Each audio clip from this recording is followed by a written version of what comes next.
help you start to question who you really are and hopefully set you on a course of uncovering your real self. It follows on from my blog last week about wishing to be something you are not. So here we go. You come into this world authentically you, a pink, soft, wrinkle-free being with a soul that shines brightly, a mind free from hatred, and a brain waiting to be filled with the power of knowledge. As you grow up though, you start to accumulate layers that unbeknownst to you gradually begin to dim your light.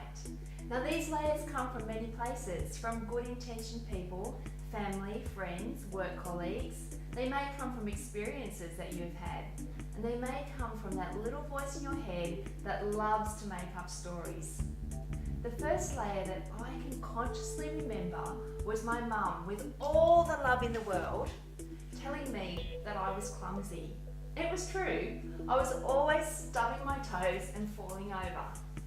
The second layer was being told by my family, once again, that I was a dustbin. And it was with the utmost love. We all laughed about it because I was always eating and I loved my food so much that I was always the last one at the table eating all of the leftovers. Now the next layer was being laughed at by my friends in primary school for wearing my brownie uniform to school and being told that I was a little goody two-shoes. And then another layer, being the only one in my group of friends that wasn't sporty enough. Each year, they were all picked to compete in the district, state and regional sports carnivals, while I was the only one left behind at school for the day to contemplate my shortcomings. Now, these simple statements and experiences all were imprinting on my mind, making me believe that I was fat, lazy, staid, boring, imperfect, and therefore unworthy and not good enough.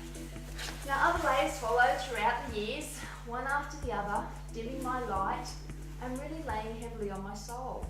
Where was I under all of this? Where was my true light? Sometimes it managed to cut through the layers and shine through, but most of the time it was buried deep inside here, laying dormant, waiting for me to remember where it was. It wasn't until the last couple of years that I started to question who I really am. I think it's because I have the space in my head now. My children are grown up and I'm no longer in such hot demand. I have time to tackle these layers. They're heavy, they're hot, and they weigh me down. And they have attached themselves to me without me consciously knowing. Now, am I going to keep walking around with these layers on, letting them define me, or am I going to start to shed them so that I can remember who I truly am? Who am I? I'm Claire, I'm courageous, I'm compassionate, I'm caring, I'm a being of love, and I'm ready to shine my true light into the world. I have already chosen the ladder. How about you? What are you going to choose? Are you going to keep your light dim? Or are you going to shed these layers and find out who you really are? Now to make a start, you need to create some space in your head. And the best way to do this is to meditate each day. If you want some help with how to do this, go and check out my video blog. I did it a little while ago, called Enter Your Head and Reap the Benefits. There's some great tips on how to do this.